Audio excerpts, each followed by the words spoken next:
as we move through this knowledge, realize that to have it back on planet, where we can just, hey, anybody that wants to learn it, go for it, is such a treat. And it's been tried so many times. And there are people who have repeatedly died in the process of getting killed and wiped out because they were bringing this knowledge to other people.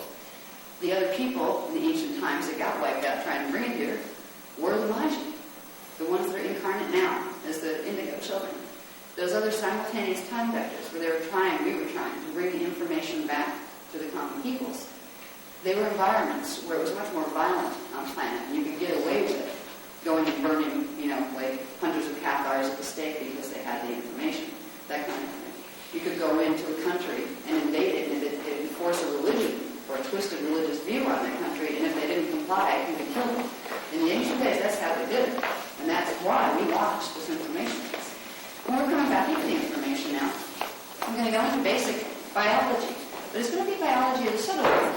So we're not going to have to, we already know from basic biology class the stuff we have on the physical level. We have our organs inside, our skin on the outside, and stuff that takes place in between. What we're going to learn about is the parts of the subtle body that are connected to the physical body and the sequence of their interactions with each other. I explained a little bit about it before, where we come to simply understand the simplicity of the complex system.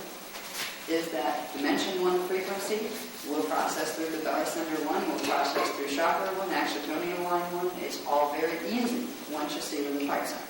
So we will begin to learn where the parts are. Now, as chapter 2 begins, into the imprint for health.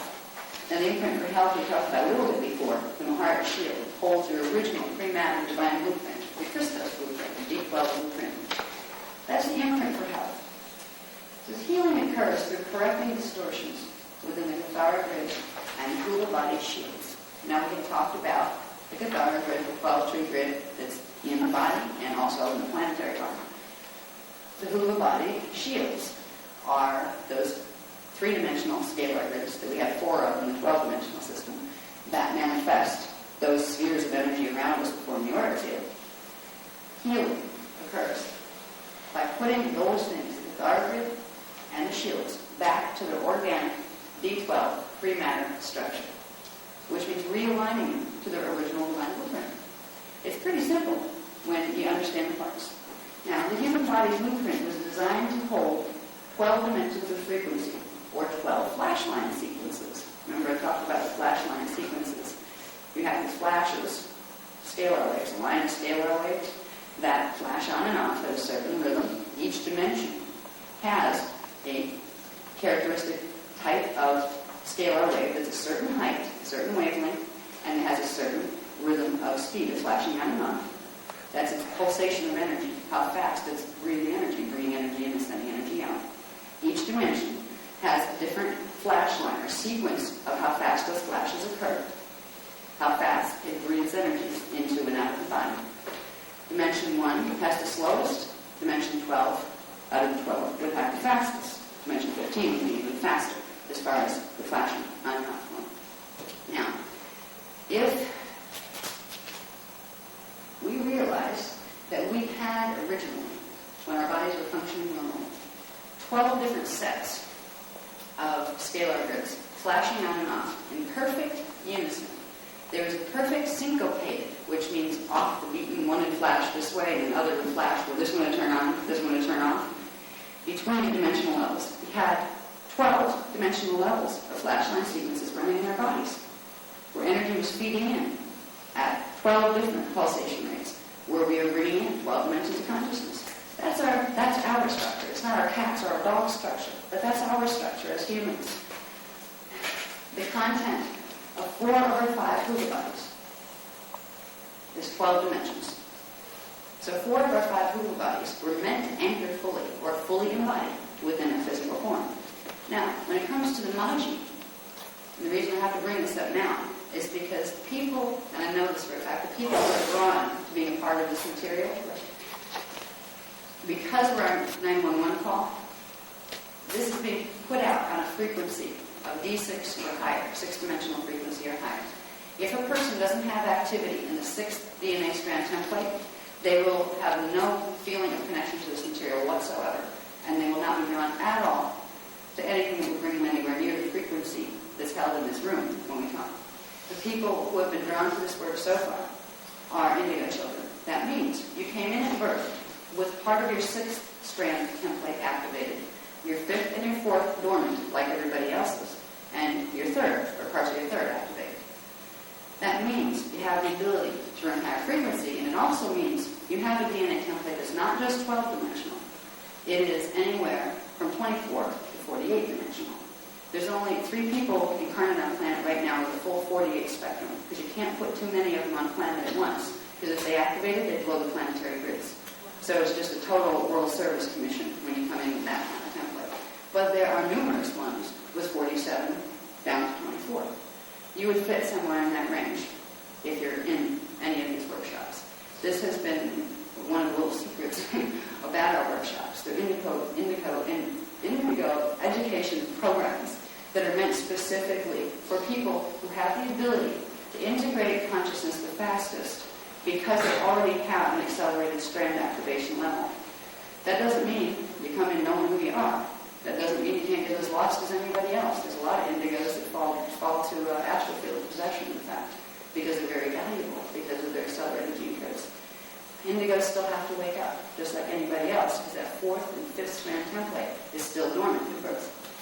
But when I'm talking about 12-strand tendency, this would read for indigos. The human body, the indigo body blueprint, was designed to hold 24 to 48 dimensions of frequency for flash line sequences, and 24 to 48 dimensions of consciousness.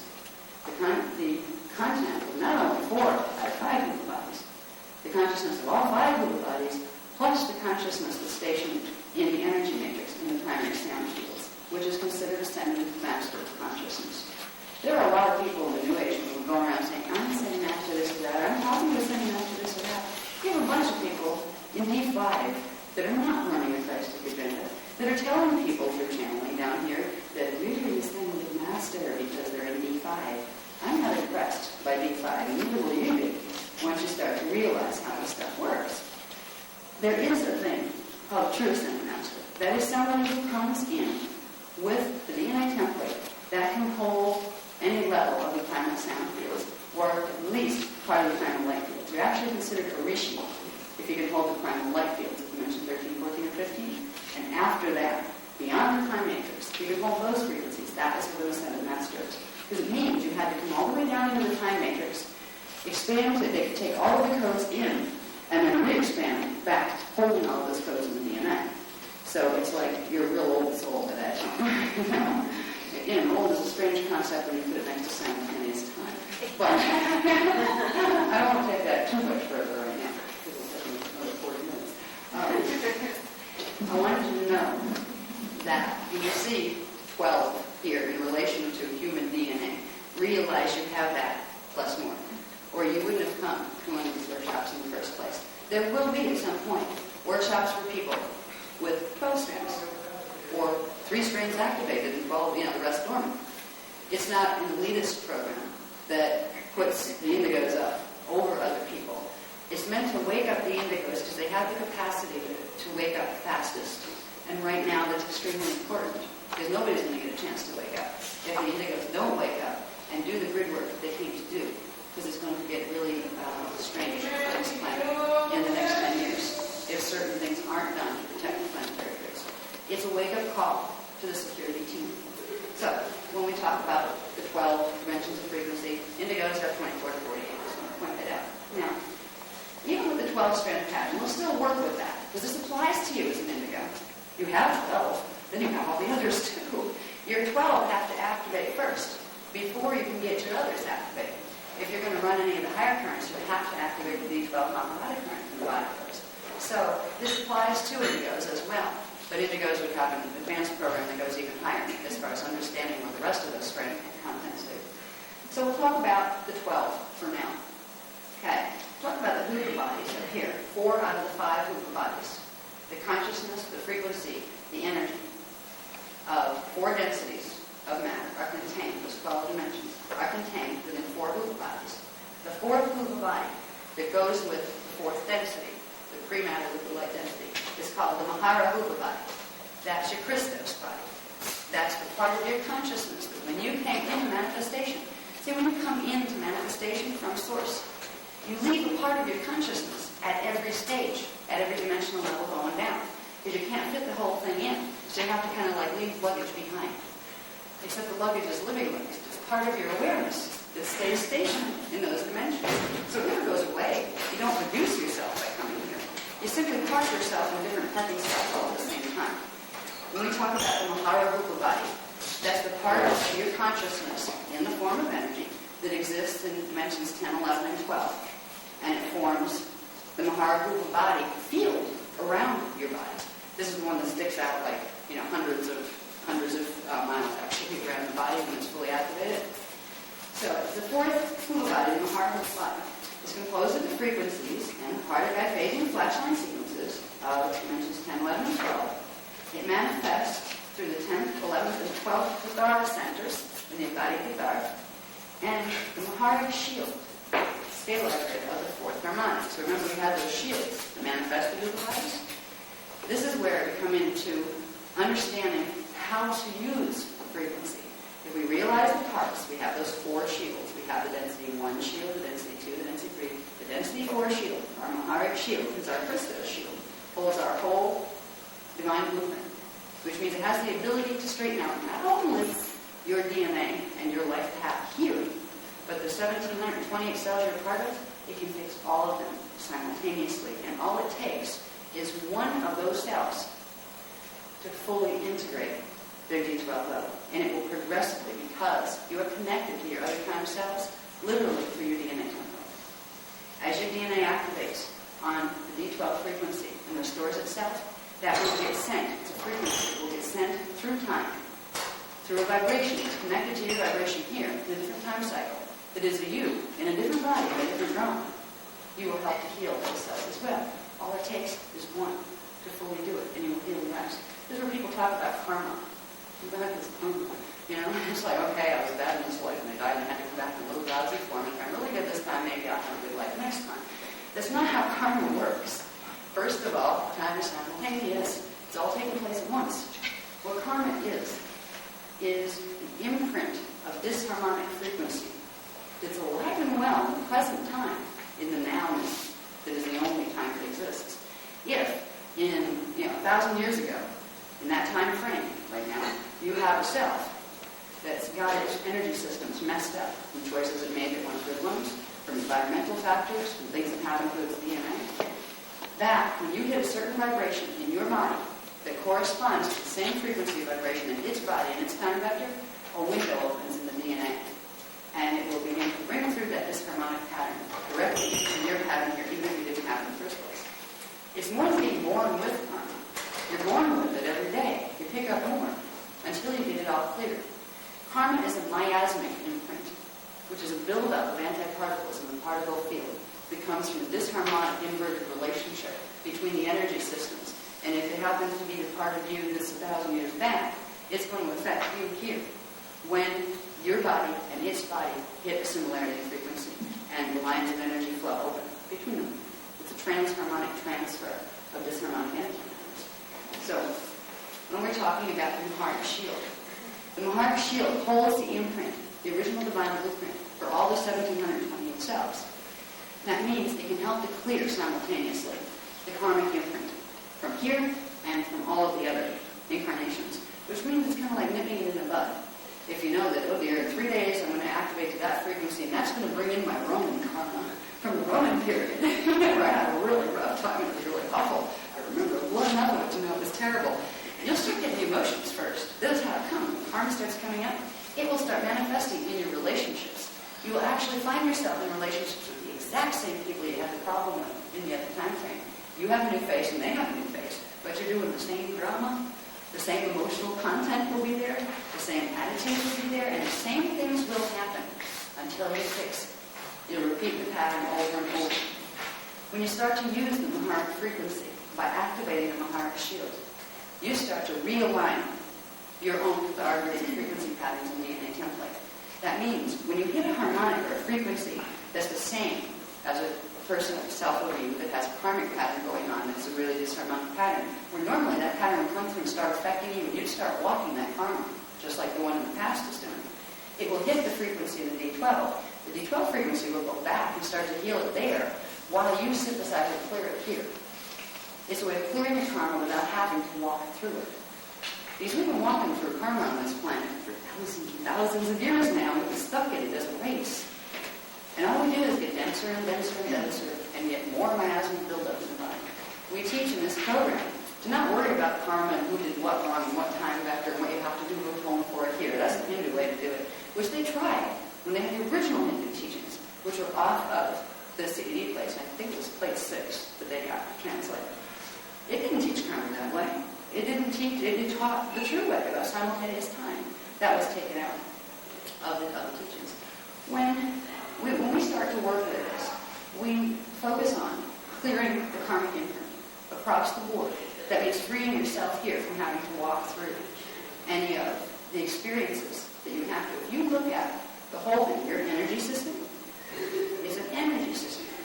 If there is karmic imprint, this is not just a conceptual thing that you need to heal with spiritual understanding. Spiritual understanding helps you to figure out how you got it there in the first place, to a degree, and what lessons you were trying to learn, which is always valuable.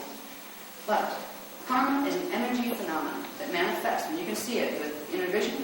It looks like black blobs stuck in parts of the auric field and parts of the body grids. You can see it looks like black blobs. And you can go in and take them out. You deal with karma as energy with energy. That's what we teach here. Instead of spending the next 25 years trying to figure out the last 5 lifetimes that were in those time vectors and how they're affecting you, meanwhile you're accruing more karma because you're getting more bleeds you're coming through. You nip it in the bud by realizing it's an energy phenomenon that you can, if you know how to direct energy, start to clear as energy.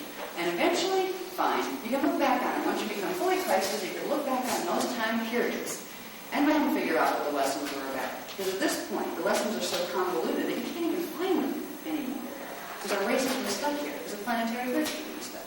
So we'll deal with karma, but not in the traditional have to drag yourself through it until we beg for mercy. Because if you feel like your life is falling apart over and over.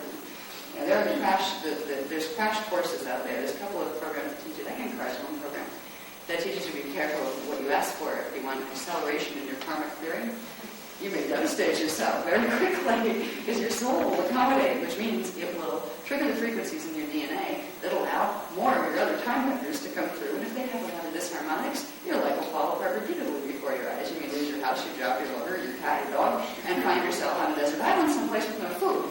Oh, in like a week's time. I'm like, what in the world is it?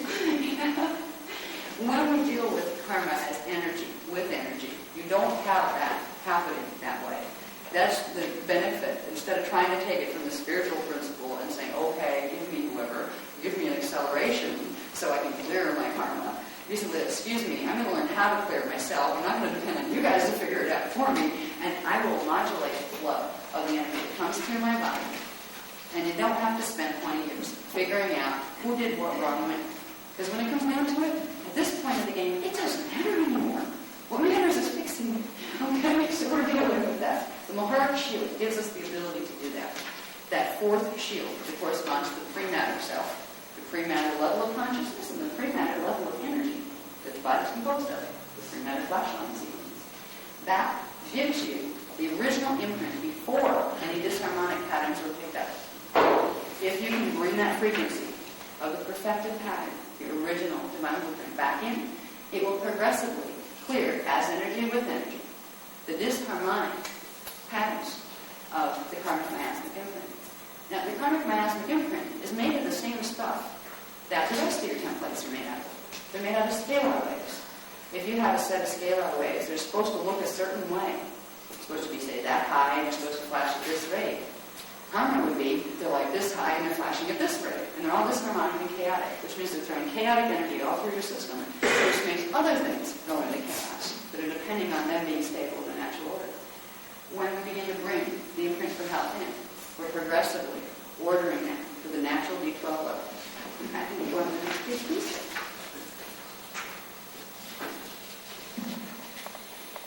Okay.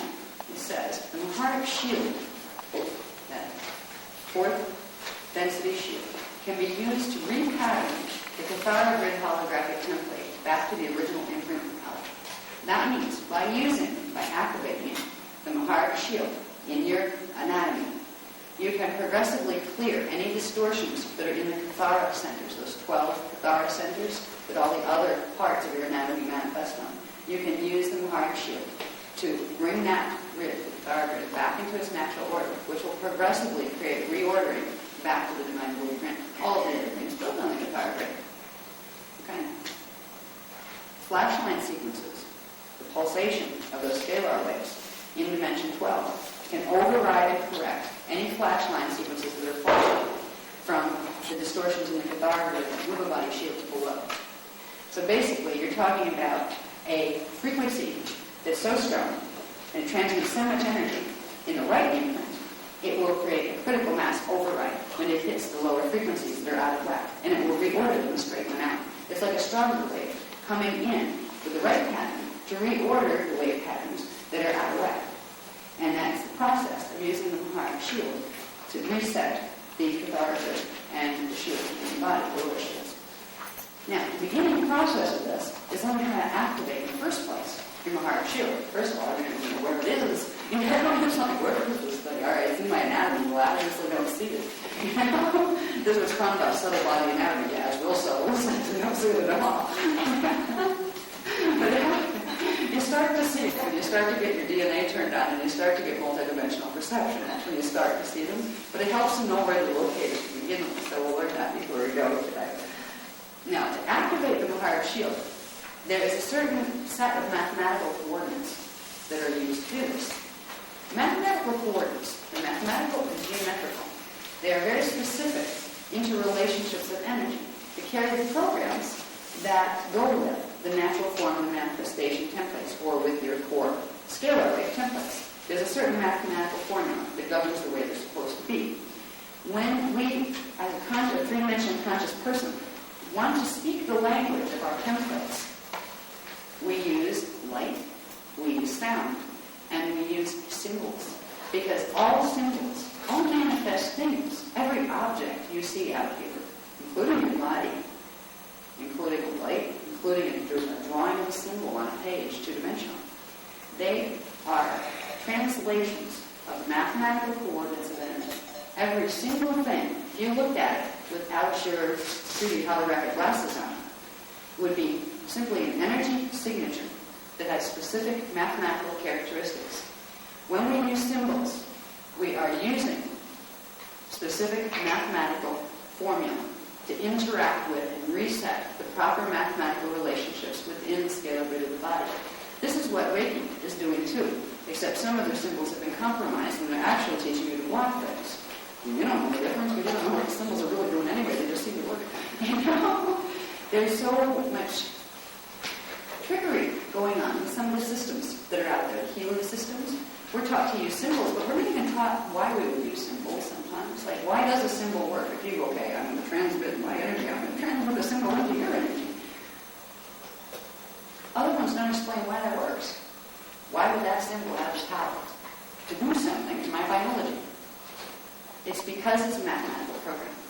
It is a program that will govern how your scalar waves, the rhythm that they'll flash line off with, how long their waveform will be, their wavelength. It will govern their function. It will govern which ones turn on and which ones turn off. So if you want to block somebody's grids really bad, you could give them bad codes. And you could, or give them good codes and have them run in reverse. And it would literally block the natural function of the scalar templates. Now, that's one of the reasons why we're exposing a lot of material, is because this has been being done repeatedly here, where people are being harmed and they don't realize it, because they're being tricked by channels. And I don't mean the people here that are the channels. They're victims too. They're being victimized by interdimensional communicators who have some agendas that they don't let them know about. They pretend that they're friends. They hook into their energy field. They teach them to use symbols and sound in certain ways, but they don't teach them the whole structure, and they never ever teach them to use the D12 frequency that would reset it to its natural pattern. That's why we're exposing these things, because you can do harm with symbols, sound, and tone, just like you can heal with them. To know the difference, there's one simple way to know the difference. If you're running Maharada or the D12 current, you can't do it wrong. Because the D12 current will reset anything that's not in natural alignment within any symbol, within any sound chunk, with any light frequency that you use. So even if you're inadvertently using a system that has been compromised and you don't know it's compromised, if you run it with the Mahara currents, by activating your Mahara shield to run this D12 frequency through you, it will reorder, take the best out of what that frequency is, whatever your other system you're trying to use, but it will repattern and clear any negative association that it has. So you don't have to be able to dissect everything in 12 dimensions and figure out what stuff's good for you and what's not. If we started going into the parts of the CDE plates, the whole translations on the symbol libraries, there are billions and billions of symbols for specific things from the personal body. The personal body alone has billions. Can you imagine how many symbol codes went with the planetary grids? You could take forever trying to decode this and trying to figure out, okay, is that symbol the right one or is it being used in reverse? How do I know? How do I know if I'm using a good symbol? I have a dream and I have a symbol. How do I know it's a good dream? You know? You can save yourself a lot of mental aggravation by realizing that if you run any symbol or any light sound program on that Maharada current, it will immediately reorder. Now, when we're dealing with light spectra out here, if the body can hold in the three-dimensional part of the body, the first shield, your physical, emotional, and mental body levels, if you can hold enough D12 subharmonics frequency in here, it would do the same thing with radiation. You would be able to walk into a nuclear facility and not be contaminated if you could hold enough of the D12 subharmonics in the body. Because it would reorder that frequency too.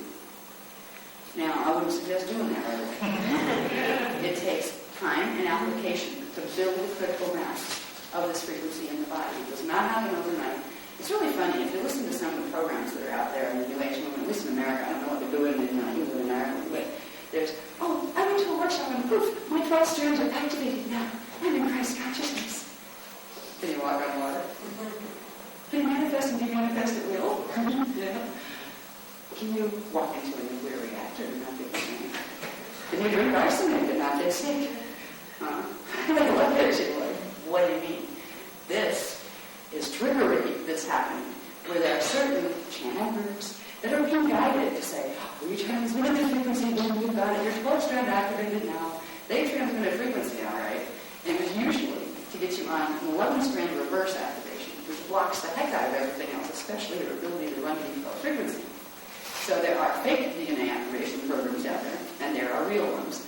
The real ones will have to burst your bubble and say, no, you're not going to go to a workshop and boom, be turned into a Christed being overnight just like that. Your body has to be able to hold that frequency, and that takes time and application.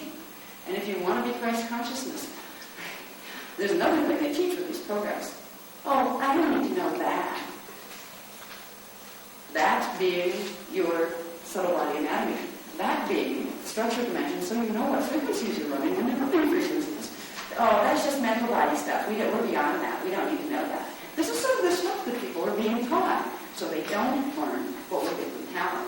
You do need to know some degree of what frequencies you're running and what parts of your body you're running them through and why, if you expect to get results. Christ consciousness is D12 consciousness. All of those mechanics of physics that go along with mastery are part of expanding into D12 consciousness.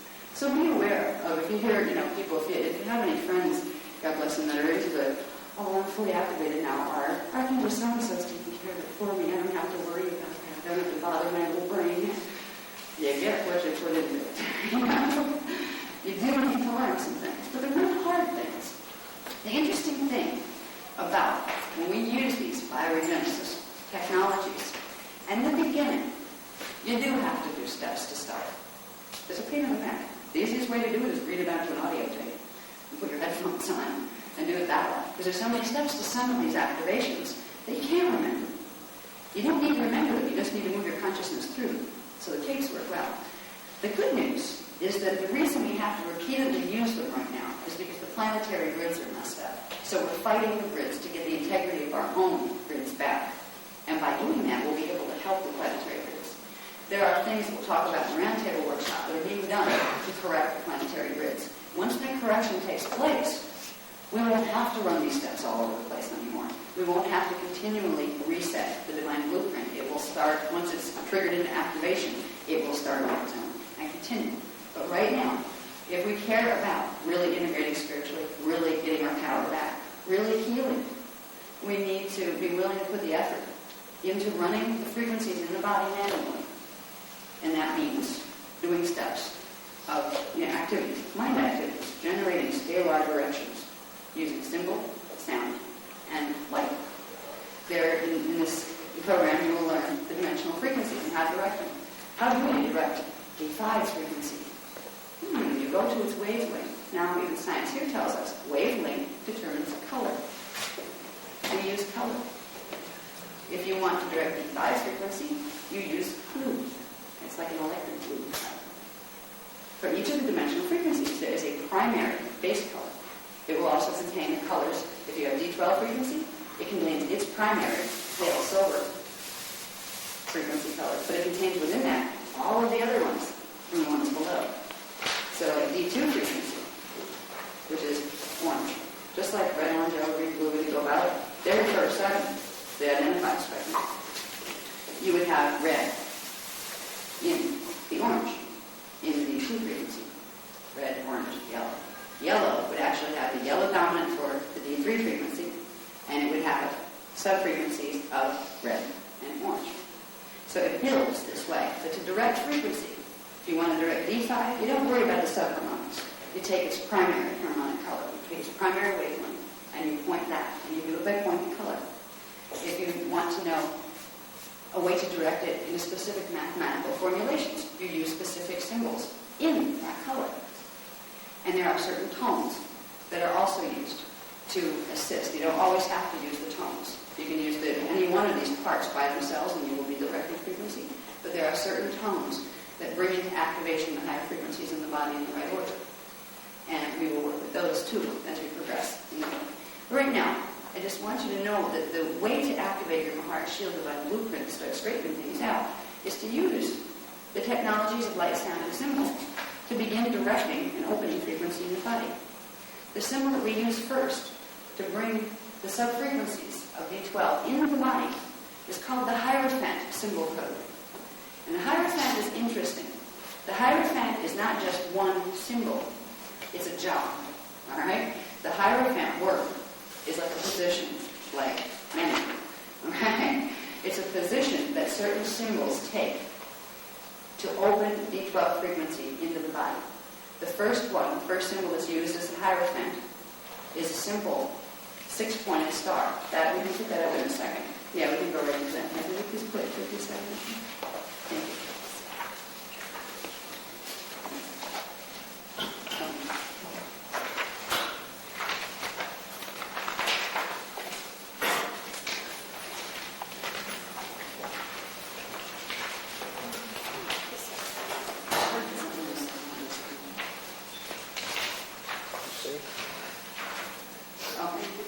Now that is what serves the job as the Hierophant. When we first start, right, that is simply the 6-pointed group become known as the Star Data. It's mathematical code that contains the instructions to have small amounts of the D12 frequency begin to open in the body on the D1 through 6 levels. So in your chakras 1 through 6. In strand templates 1 through 6, and Kathara centers 1 through 6. That symbol will simply start to wake up the 12th subharmonic in each one of those dimensional frequencies. You need to start low. Because if you start with a big symbol and it brings in a whole lot of energy, because the Mahara frequency has its own shutdown effect, where if you bring so much in that you would harm your body, it will shut down. It will not pull into the body. So you can't hurt yourself with it. But if you try to start with the high amounts of frequency, you won't get any frequency to come in. You need to build your body's ability to open that frequency and hold it. So we start with that symbol. And then we progress. Right now we're up to using 144.3-dimensional star. When you go from 2-dimension to 3-dimension, it amplifies it all over the place as far as how many sub-frequencies it's pulling. So there's a progress of using the Hierophant And it will be versions of 6. It'll start with a 6, but then it goes up in increments of 12. 12, 24, 36, as far as how many points that star would have. The star gives you mathematical relationships, and we go into three-dimensionality, and you amplify it all over the place. So we'll basically be using the Hierophant symbol in the colors of pure white, which is the single 12th dimensional frequency, mixed with dark silver, which is the 11th dimensional frequency. And it includes the 11th dimensional frequency of the parallel universe, which brings particle and antiparticle together into depolarization. This is where you mix pure white and dark silver together, gives you a pale silver color. That is the color, or the wavelength, that is the Maharic level, the D12 integrated level, that allows you transmutation, that allows you to run full D12 frequency through. So white light alone will give you D12 frequency, but it will not open the body's Kathara grid. It will not open planetary grids. You can run white light until you turn blue, and you're not going to access your core template. Because to access the core template, you have to bring frequencies together that contain particle and antiparticle. They have to be unified. With the pale silver light, that is what's happening. Now, when we visualize in the Hierophant symbol code, you simply picture it. You don't have to worry about the outline. Here you have two outlines. It's just to show you how that form has come to, how the symbol has come to. You just simply use the pale silver light. Okay? How many times was that? It's a record. Okay. We're going to get through this. We really are. Okay. We do next one. Now remember, we're going to work with this stuff tomorrow. So if I throw this out all of action very quickly, don't worry, you're not going to lose it. We're going to go into hands-on with this, so there'll be time for questions and time to go over things. But I want you to learn some parts before you leave. All right. This, we talk about the planetary biofeed interface system. Here we have the personal Kathara grid, okay, running from D1, dimension 1. Actually, this center we'll see soon in the graph. This is located in Earth's core, and these go up through the body, and that comes out the top of the head in the personal Kathara. Here, it plugs into the Earth's Kathara grid this way. Plugs in 1 to 1, so you actually pull your frequency from the Earth. It's 3 to 10 plates. Now, if you have blockages here, you can't pull. You become a finite life form because you can't receive perpetual energy supply. That's what's happening to this race. Now, let's go to the next one. Actually, go to, let's go to page 60. Let's skip one and go to the next. I'm going to go through the graphs with you because I can explain. It takes a long time to read the word things and you get into that. Right now, I can get you to biology 101. So it's now here. Growth rate and morphogenetic or template expansion. The original genetic imprint. When personality integration would take place, now that's when your D3 levels of consciousness, your physical, mental, and emotional bodies would fully integrate and come awake within the embodied form. It would take place between birth and age 12. By age 12, you should have third strand activation, full third strand activation, and full 3 dimensions of consciousness in, which would trigger the next level of activation in the body, which would become soul integration, where you would start to have dimensions 4, 5, and 6 consciousness come in through activation of strands 4, 5, and 6. That would take place between age 12 and age 22. So by 22, you would be a soul integrated being. You would have 6 dimensions of consciousness, and you would be able to go through stargates into density 2. Next one would be the oversoul integration, which would be activation of strand templates 7, 8, and 9, brings in dimensions of consciousness 7, 8, and 9. That was supposed to take place between age 22 and 33. So by age 33, you're supposed to be an integrated oversoul, which means you could go through stargates from density 1 to 2 to 3. And then the final one, Big Rock, we're all supposed to be avatars by the time of 44. That is when your vocal heart shield would be fully activated, because all the other was activated. And you would activate strands 10, 11, and 12. It would bring you 10, 11, 12-dimensional consciousness and frequency. And at this point, you would have the ability to go through stargates all the way up to density 4, which means you could transmute your body from physical to semi-etheric to etheric to liquid light. And you would be able to do it consciously by adjusting your vibrational rate. frequency rate, your angular rotational part of the spin, simply by giving the DNA template the proper commands of light, color, and symbol. That's how we're supposed to work. What's happening right now, because of the distortions in the planetary grids that are manifesting right into our own templates, we do personality integration forever, from birth until death. We don't even start soul integration, which means we don't start fourth strand activation at all, because it's been blocked. Strand templates 4 through 12 always exist in dormant form in our bodies. They can be called an activation. And when we start working with the heart shield, that's exactly what we're doing. So we're going to begin the process of growing ourselves up again the right way.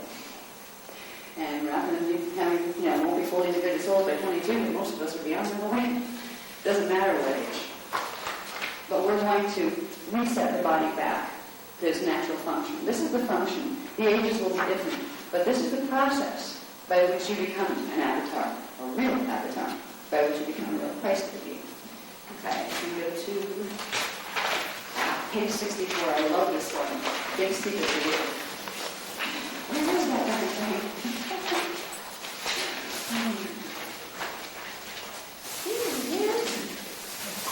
It's in there. These are energy centers right inside your physical body that your cells actually blow around. It's the template. These are the areas of the body that those centers are located.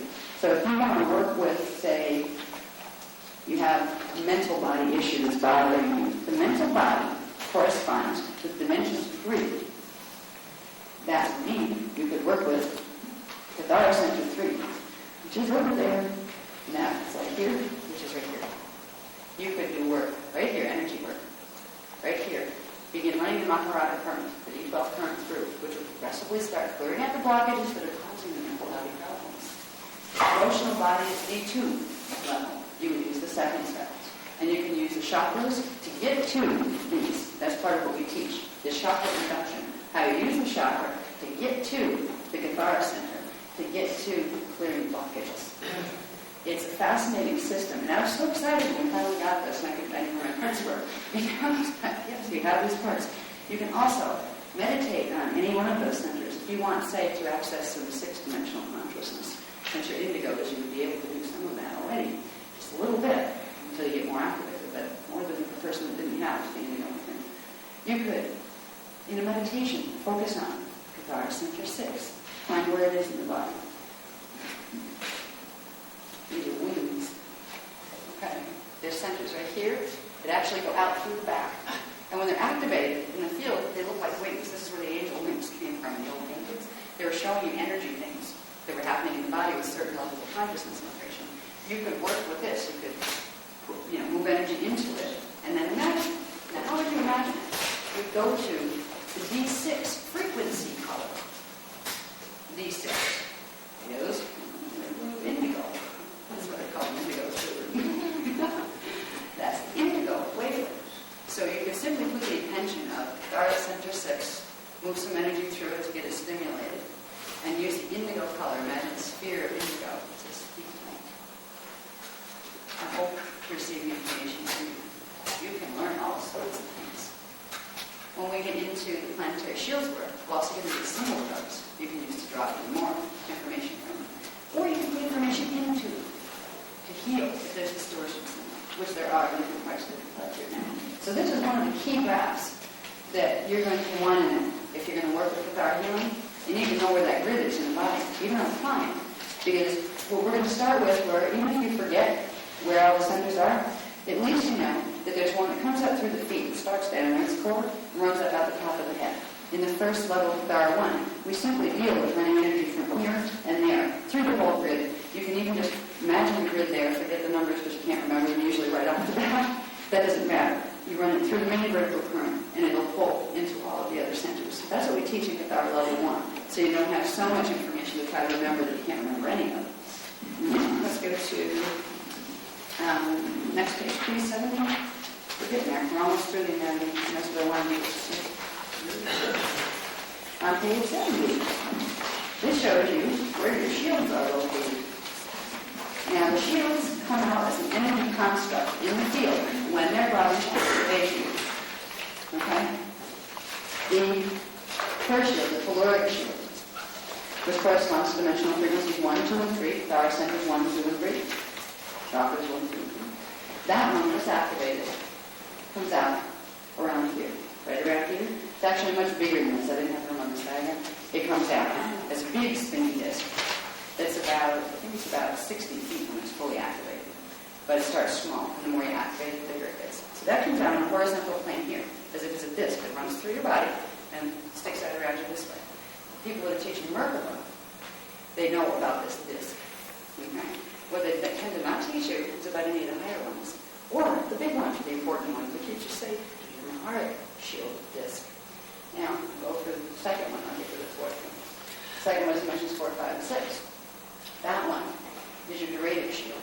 It comes out around the fourth chakra area, across here, around this way. And it's smaller when it's fully manifested. It's smaller, it's closer, tighter to the body. First this one would activate, then that one would activate in a normal way if you weren't manually activating to clear the system.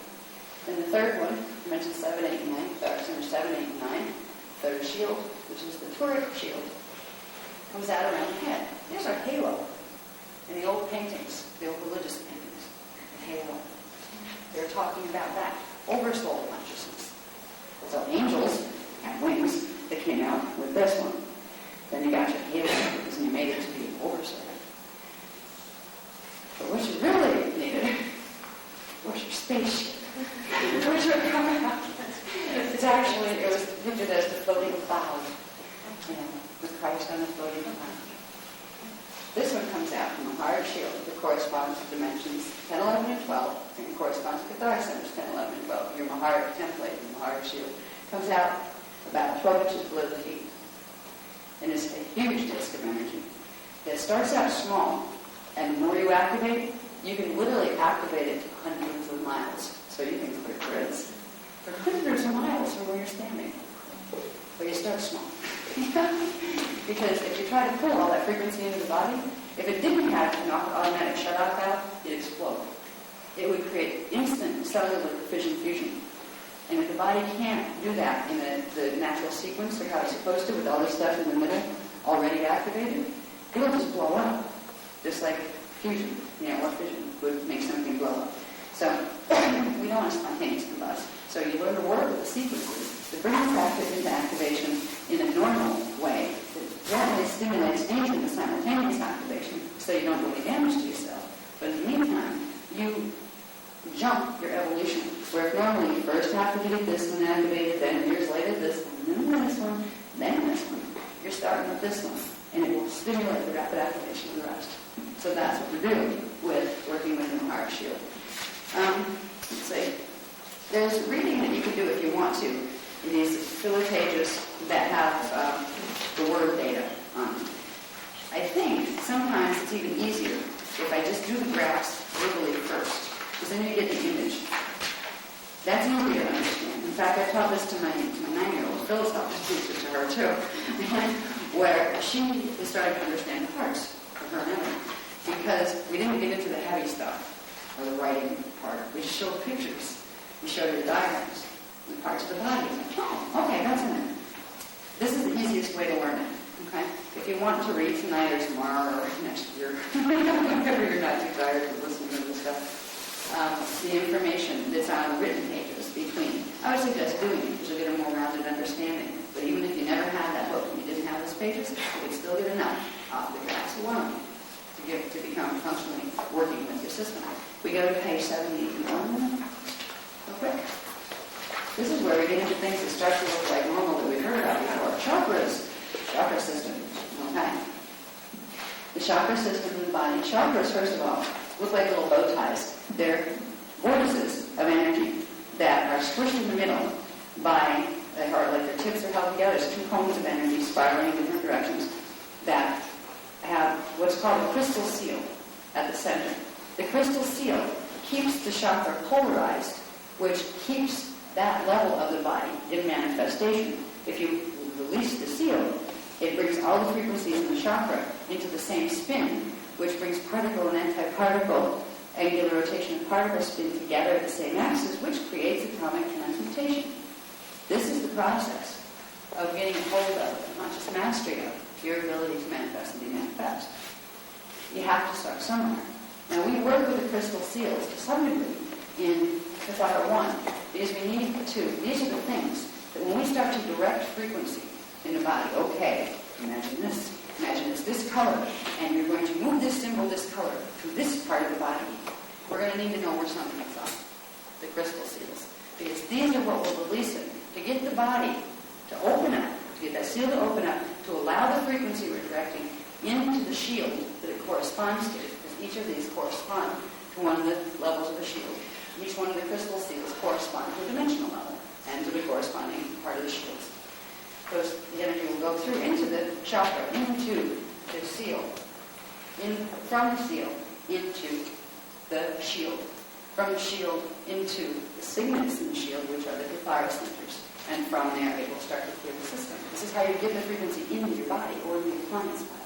If you don't work with this stuff, you're only affecting the outer levels of the auric field, and it will always go back to its original pattern, no matter how much energy you pump in. That's why people can get temporary healing results, but very soon they often find, unless their soul intervened and fixed stuff, they often find that they go to a healer, they feel better for 3 days, then it shifts back to the original pattern of illness.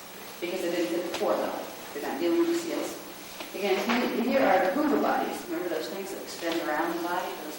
They're really a little bit more ovals of energy around the body. The one that goes with the shield one, dimension 1, 2, 3, is called the Nada hula body. Dimension 4, 5, 6 is called the Alpha hula body.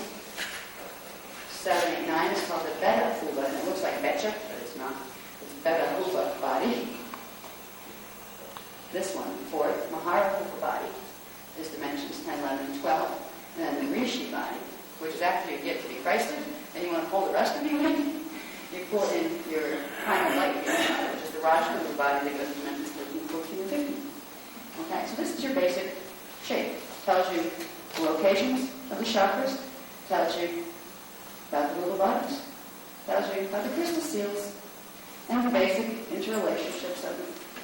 This chart is another classic that if you're going to be working with the healing, you may want to do blow up and stick it on your wall so you remember where parts are until you got it ingrained. Eventually it comes natural. You just remember where they are. Okay. The next one, please. We're almost done with you.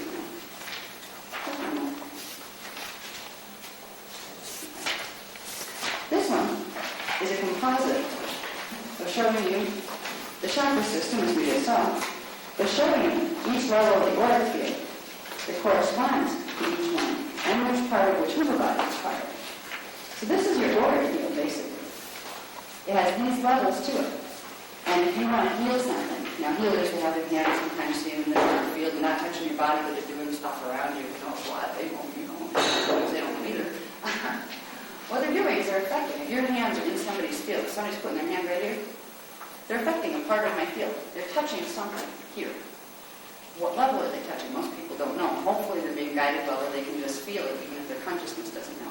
But you will learn by where these portions, where these limits stop. You can begin to feel the levels. And if you start real slow, right away from the body, you'll be able to feel the first level, to see their body.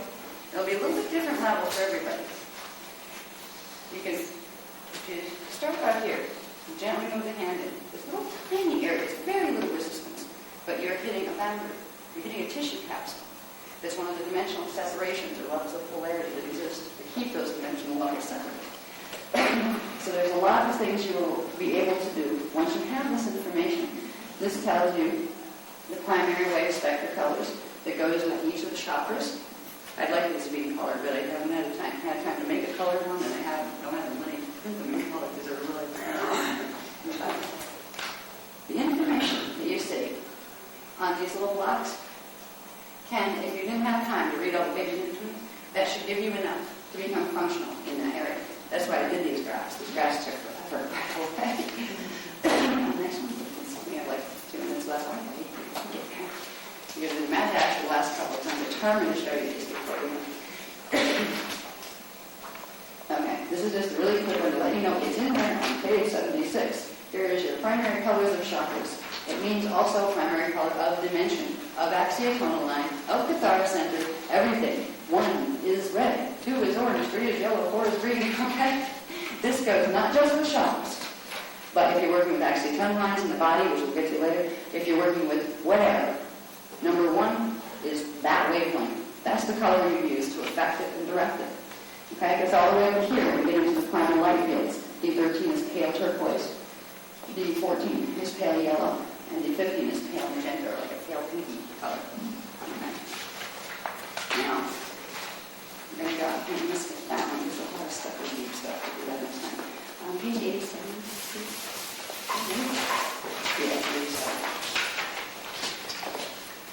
Because if you references to these quite often as I was talking, I want you to see what I'm talking about. It's the one for the lines over. I'm sorry, this looks like a different number. I got it. It's figuring out more than that. Yeah. This one took me forever. They're all hand done. I'm not very good on computers, they're good by hand. But they're as straight as I could give them, by hand. This is your acetone line system. This is what some healers are working with right now. The verticals, by changing things in here, they're able to affect the chakras and the crystal seals to some degree. But if you're not using and running D12, tail silver, non-erotic current, you cannot affect the core programs of them. You can temporarily add new stuff to them, but it'll take it back out and go back to the core program. The acetone lines, this would be in color 2, ideally, where you see number 1s, they would be red lines, number 2s would be orange, number 3s would be yellows, all the way up the spectrum. So the chart that was before, that showed you the color spectrum, would correspond to this. The colors are listed up here too in the corner for convenience. Later, when we get to the round table workshop and the grand finale, I'm going to show you something that has to do with the crucifixion of Christ. And this diagram that, for some of you who haven't seen it yet, will be very interesting. I may, for the people, if there's anybody, there's only one person who's not going to be there. If that person isn't going to be at the workshop, I'll probably show it to that person there, because I wouldn't want you to leave without knowing it. But, okay, we have about 2 more to get through. We're good. Okay. Page 92 real quick.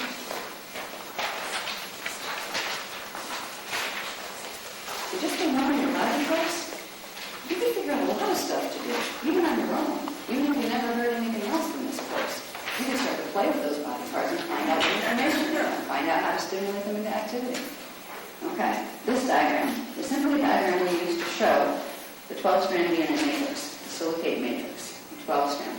If you'll see, strands 1, 2, and 3 correspond to the telluric shield, the density 1 shield, the non-movable body, the incarnate level of identity here, and chakras 1, 2, and 3.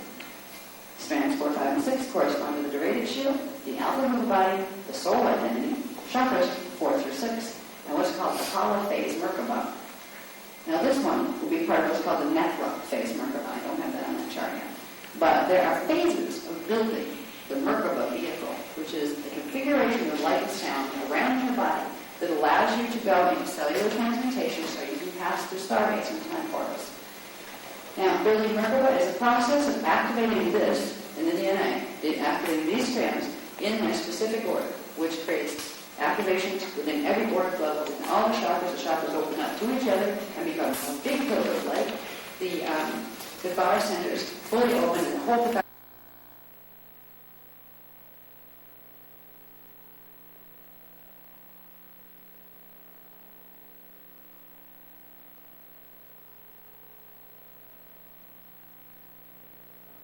genes and gene sequences. We'll get into that probably. I'm not getting that far along too much. This is really new stuff where they tell us about what's happening with chromosomes and genes and the human genome experiment that's going on right now. We're trying to map it. There's some distortions there big time that make us look like we're related to apes and that they're doing out of Anyway, we're supposed to have 12 chromosomes per strand. If you give us a whole 144 chromosomes and fully activated the 12 strand. Right now, we're identified as supposed to having 46 chromosomes, or 44 plus 2. And what they're seeing is actually half and 2/3 chromosomes. They're not even whole chromosomes that they're counting right now when they get that count. So not only are they missing most of the strands, they're missing most of the actual chromosome counts because they're turned off. Because the templates are behind the chemicals. The chemicals in that test line are shut down. We can bring those back to life. Not overnight, but progressively. Okay, page 93, please.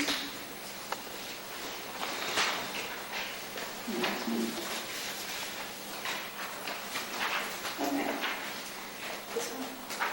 Yeah,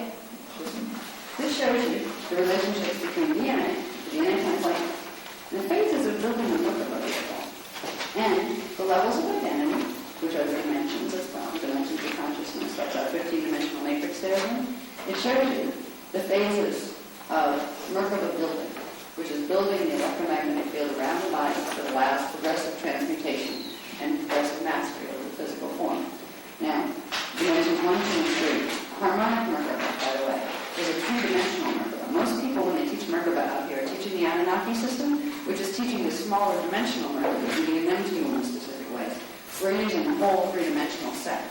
Now, your body has three, your knotted Uber body, which is the one that manifests off your telluric shield, the density one body, has a magnetic, a base magnetic Merkaba field, which is supposed to come up from below the feet down in the Earth's core, come up like this, like you're standing in a kind of spiral of energy. It's supposed to be clockwise.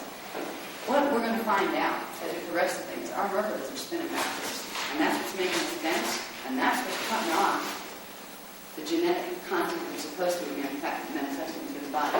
So this, I didn't want to get too heavy. I just wanted to show you the basic correspondences between, here we have holophase. It's a six-dimensional Merkaba. This would be nothing three-dimensional, where it's not plugged into anything yet. It's just holding the fields here.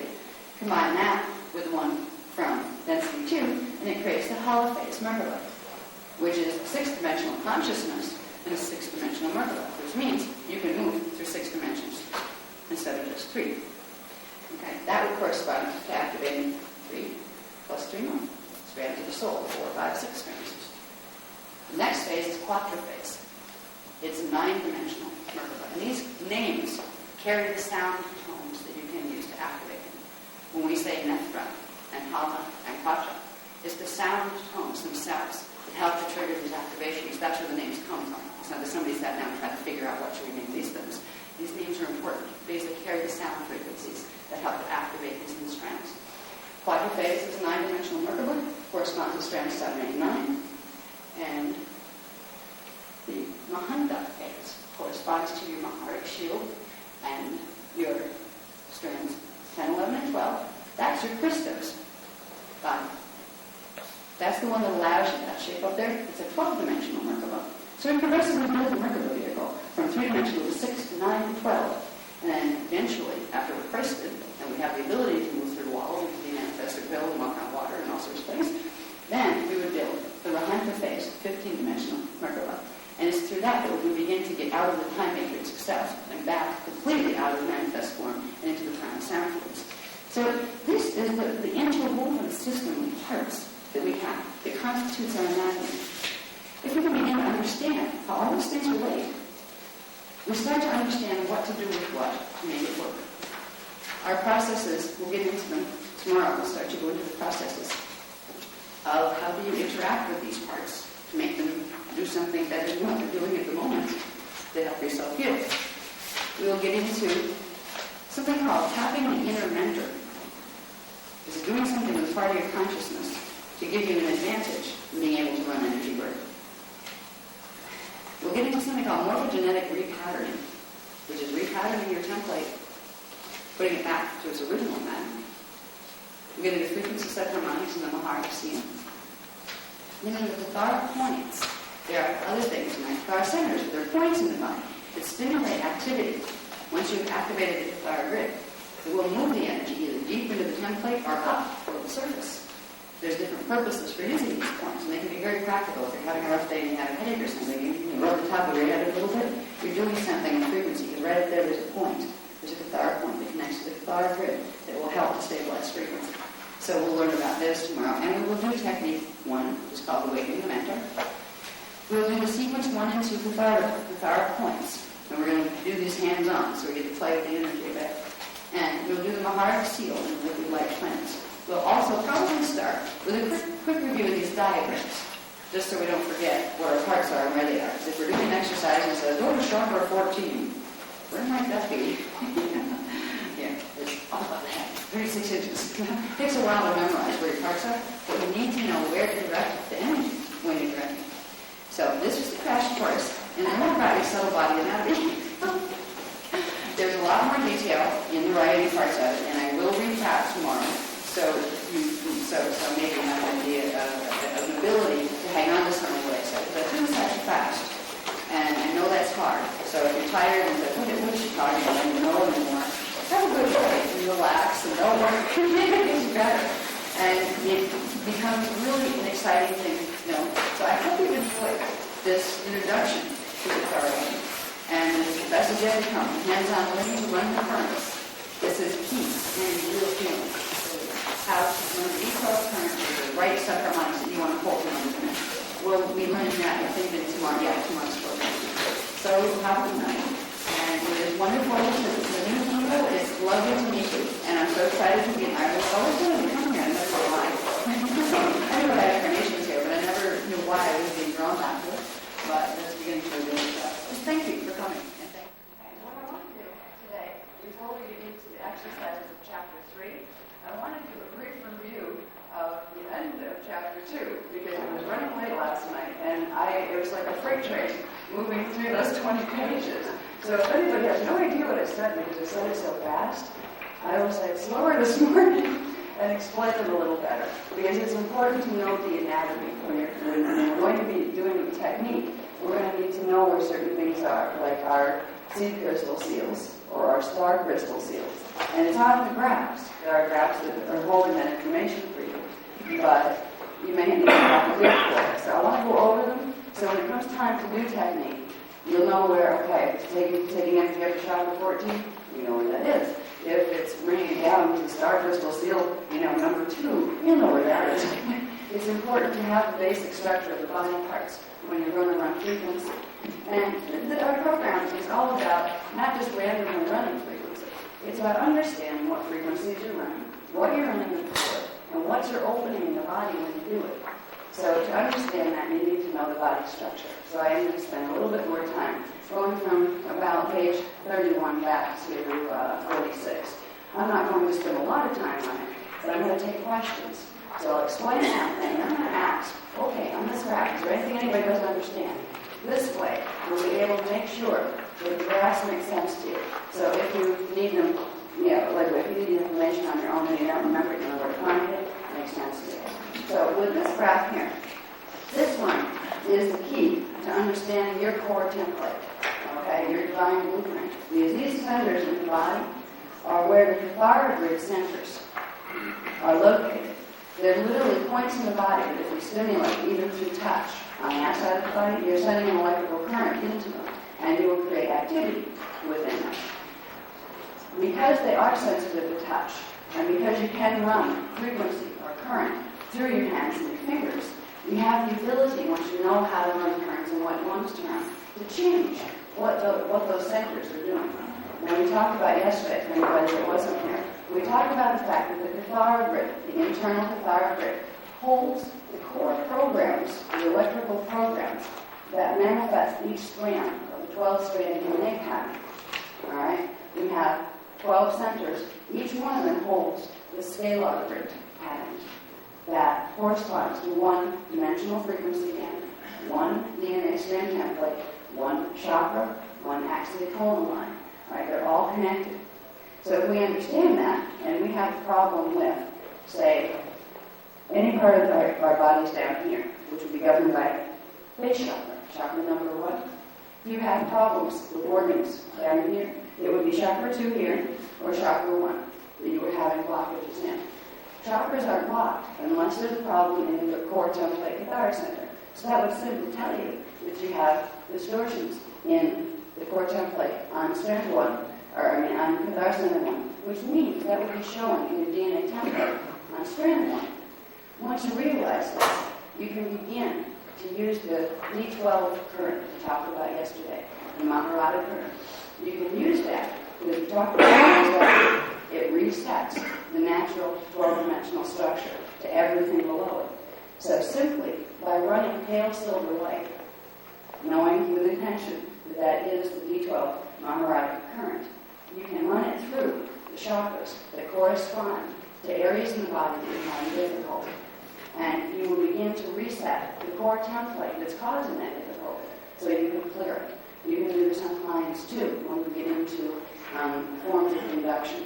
Now, we're going to cover today, we're going to get into what we have to say. Yeah, we're going to get into today activating the healing channels where we understand what triadic phase currents are and those kind of things. So by the end of today, we'll know how to do a Mahara infusion. on not only ourselves by running a certain technique on ourselves, but also on other people. What we're doing with any of these infusion techniques is using the pale silver D12 crystals current to correct any blockages that are in the core template, to reset it to its natural order. And that the way to do it is to go through the chakra that's connected. As we talked about, I'll go back to the graph after we get off of this graph. We talked about the chakras and how, we should, in fact, I'll go to that graph now, since we're talking about them. That's on, the back row, that's on page 71. And page 71 holds the graph of the chakras. It's the lowercase sequences. For anybody who just got the books, you have 2-page sequences. The ones on top are if you're going to do an instructor's program. So you can do, don't ignore those. Look at the page numbers on the bottom. Okay?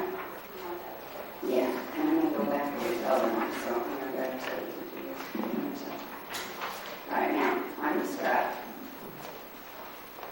it shows the chakra system, which is an energy vortex system that circulates energy from the core template up in through the body parts. The chakra system, they look like little bow ties when you draw them flat, but what they really are 2 cones of energy with their tips linked. And what links that cone of energy is a seed crystal seal, is what they're called. Seed crystal seals do a number of things.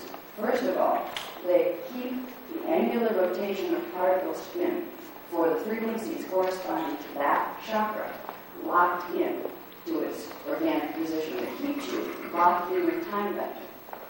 All right? So when you get into things like ascension or transmutation of form, what you're doing is you're going to be releasing the seed crystal seals that are holding the chakras in what's called phase lock.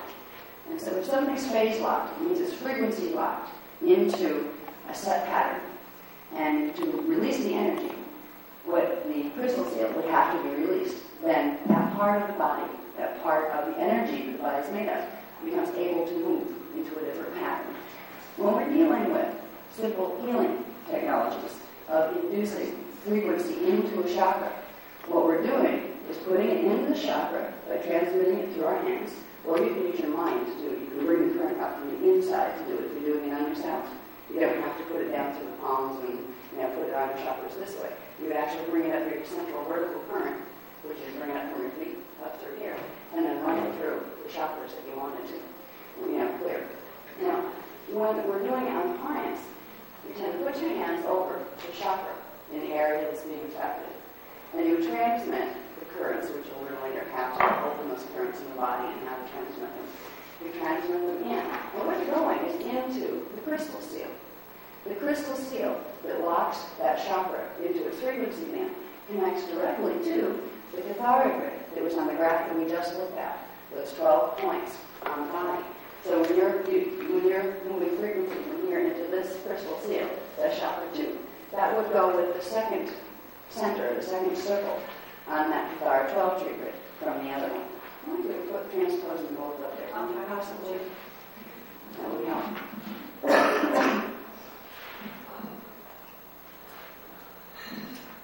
Actually, all right.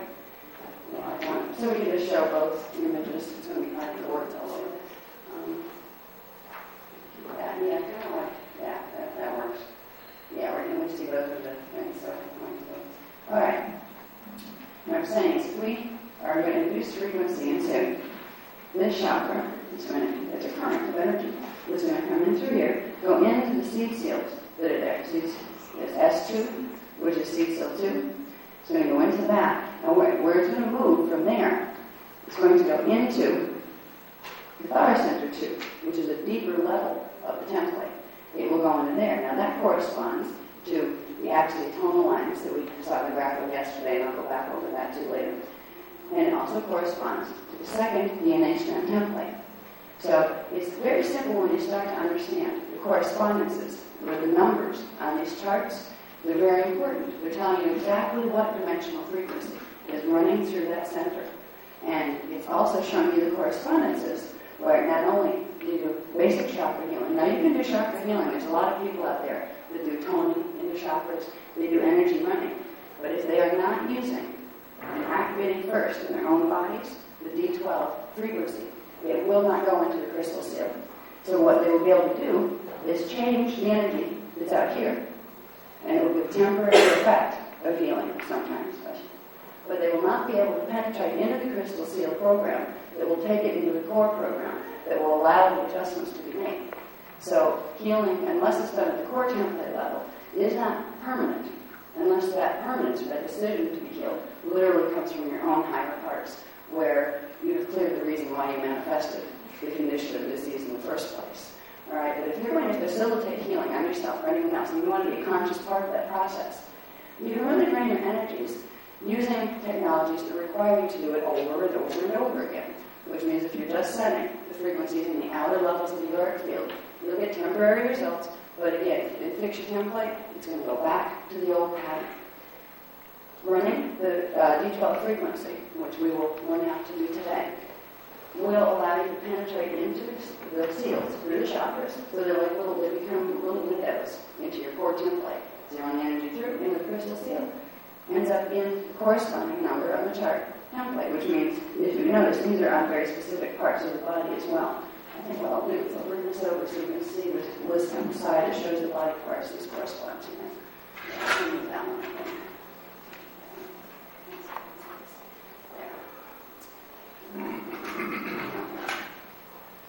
Okay, and here back on this diagram, the Kathara, or the internal temple complex.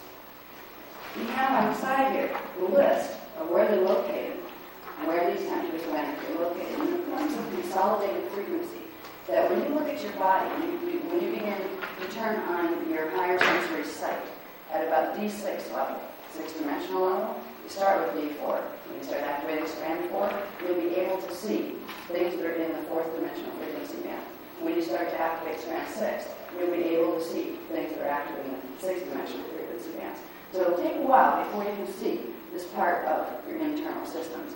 When you do get to that point, it's really fascinating, because these look like diamonds. They look like little crystals of light. They're points of light, but they're more than just little beams of light. There's a crystalline structure to them, just like a faceted diamond would be.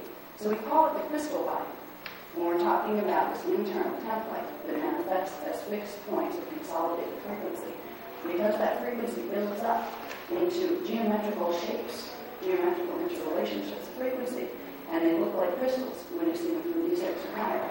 You have a crystal body. And the crystal body is your key to healing. It's your key to everything. It's your key to, if you ever want to be able to walk through a portal or ascend, that's your key. You only have to use your crystal body. It's also your key to integrating higher consciousness, because your crystal body is your core template. And it helps to be able to visualize yourself as a crystal being. And when you get, we all tend to get very stuck in the fact that, well, this is me. Look in the mirror, you know what you look like. We all identify very strongly with our outside self, with what we look like on the outside. If we were to see what we really look like on the inside, at our template level, we would all look very similar in certain ways, but we'd all be totally unique, because all the little shapes of those crystals that we are will be very different from each other. And they would have different colors moving through them, which are frequencies. So we have the similarity on the template, but also the differences are perceivable. We don't turn into one blob of a crystal body and cancel one from the other. Our uniqueness stays all the way back into our expansion source. It's really helpful if we can begin to try to identify with the part of ourselves that's not just on the outside. Because there will come a time, inevitably, there will come a time when you give up the garments you're wearing. And if you're overly attached to them and you think that that's you, it can be a very scary thought. In our cultures, we're raised to be terrified of death, for instance. We're raised to at least, deal with it. If we're not terrified, let's not deal with that until I have to, kind of thing.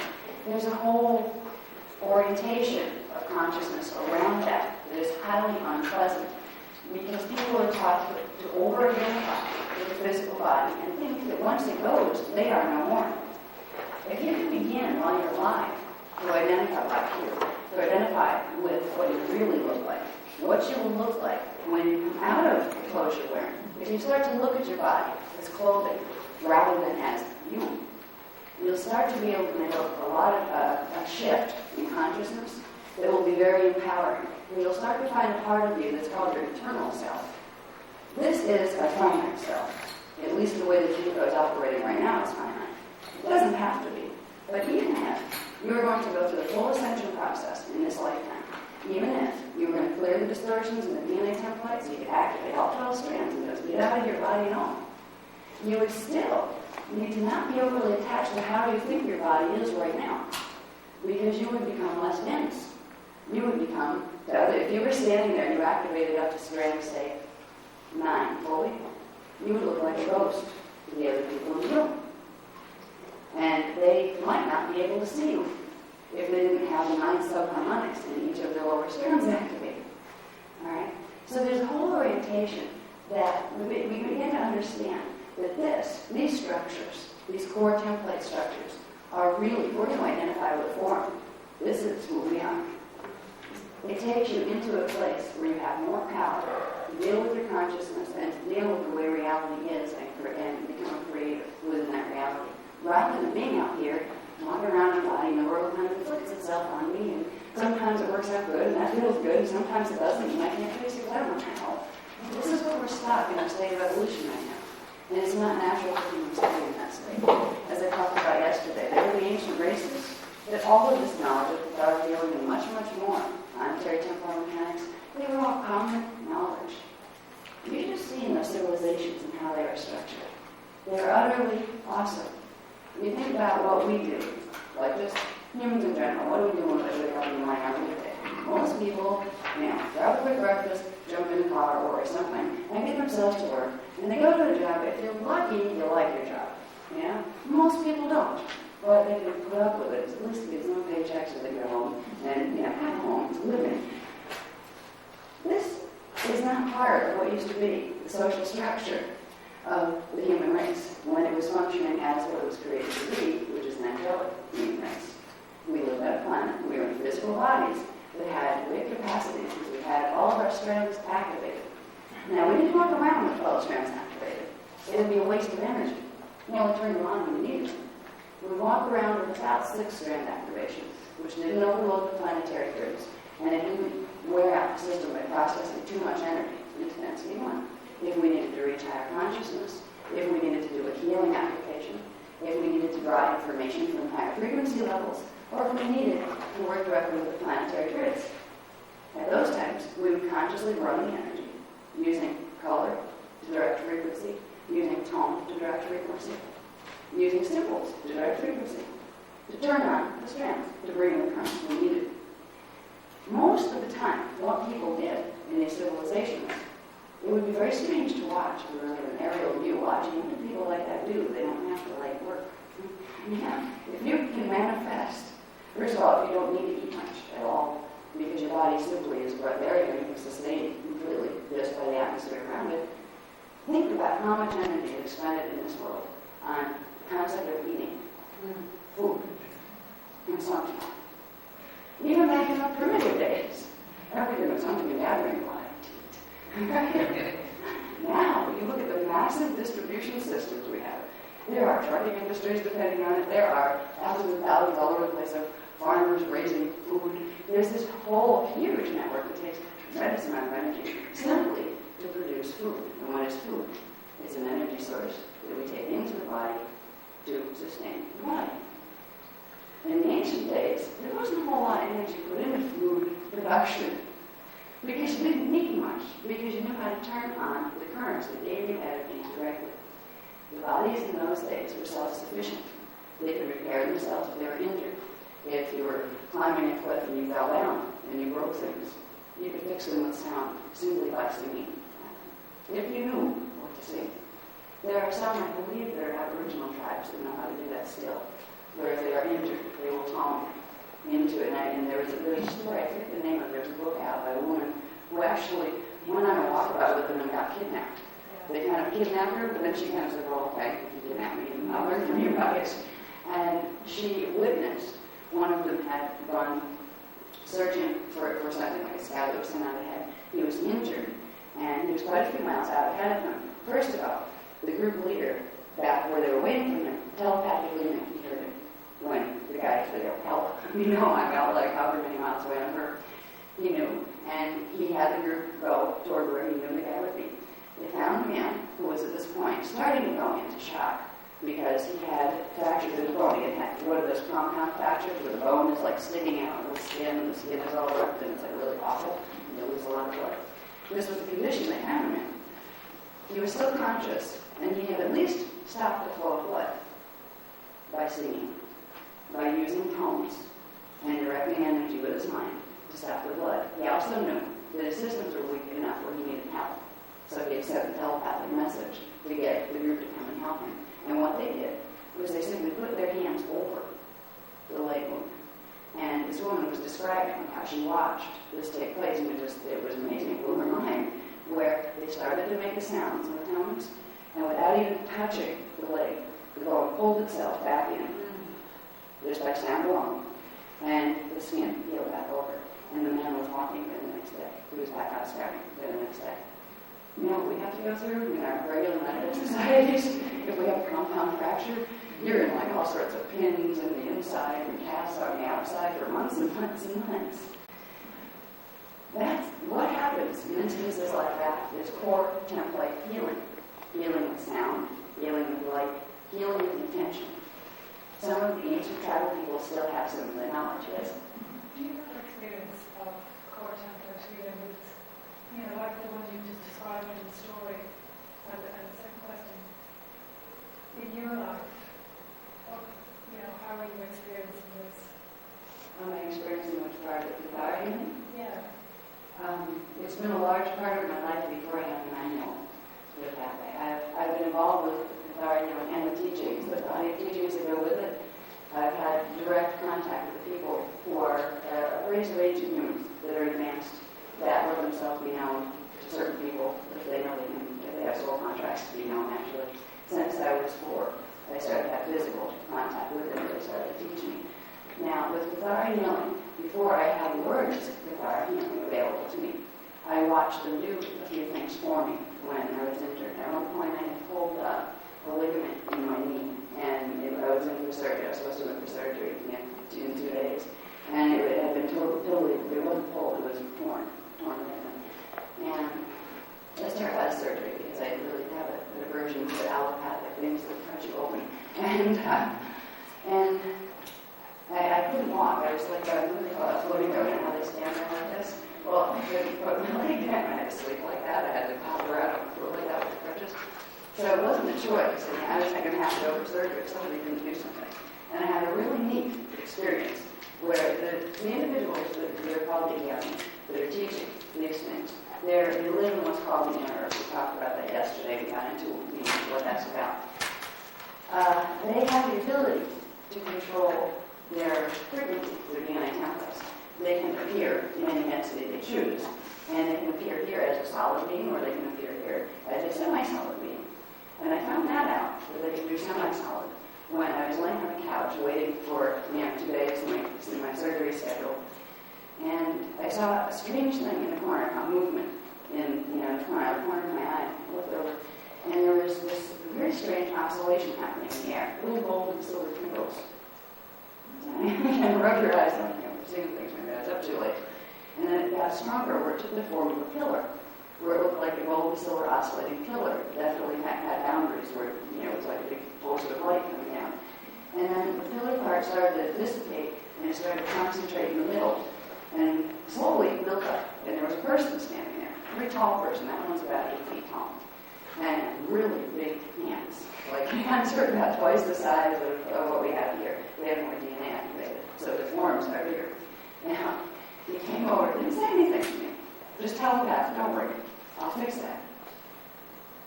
Okay, so he's going to wait there, and he came over, and I'm watching this, it looked like a ghost. All right, it was when he didn't fully trouble himself to fully densify in this three-dimensional space-time.